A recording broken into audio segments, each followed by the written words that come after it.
একসাথে আন্দোলন, নির্বাচন এবং জিতলে সরকার গঠন, এমন ঘোষণার ভিত্তিতে আওয়ামী লীগের নেতৃত্বে জোটবদ্ধ হয়েছিল 14 দল।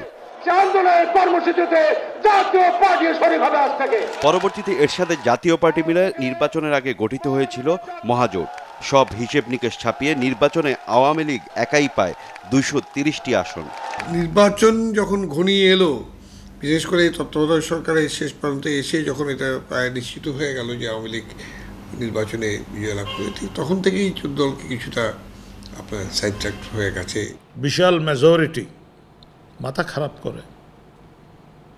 এই ধরনের বিশাল মেজরিটি মনোবৃত্তিতে পরিবর্তন আনায়। 6 জানুয়ারি 2009 সাল, তখন আমার ড্রয়িং রুমে বসে বসে স্ক্রলে আসতেছে যে অমুক মন্ত্রী হচ্ছে, অমুক মন্ত্রী হচ্ছে, অমুক মন্ত্রী হচ্ছে। তখনও জানি না যে আমি যে মন্ত্রী হব। ক্যাবিনেট সচিব ফোন করলেন যে এরকম স্যার আপনি আসেন, যে আপনি 6:30টার সময় এখানে শপথ হবে, আপনি মন্ত্রিপরিষদের সদস্য হিসাবে শপথ নেবেন। তখন কেমন লেগেছিল? তখন আমি ওনাকে জিজ্ঞাসা করেছিলাম হাফ কি ফুল, তখন উনি বলেছেন ফুল। মহাজোট সরকারের মন্ত্রিসভায় সাম্যবাদী দলের দিলীপ বড়ুয়াকে পূর্ণ মন্ত্রী বানিয়ে প্রধানমন্ত্রী শেখ হাসিনা চমক দিলেও প্রত্যাশা পূরণ হয়নি অন্য শরিকদের। তাই সরকার গঠনের গোড়া থেকেই জোটে দেখা দেয় চাপা অসন্তোষ। সরকার গঠনে সেখানে 14 দলের অংশগ্রহণের বিষয়টি নিশ্চিত হওয়া প্রয়োজন ছিল, কিন্তু সেটা তো হয়নি। কিন্তু ওই যে দিলীপ বড়ুয়া সাম্যবাদী, হ্যাঁ গেছেন, বললাম যেটা একক সিদ্ধান্তে আমাদের সাথে কোনো আলোচনা করতে হয়নি।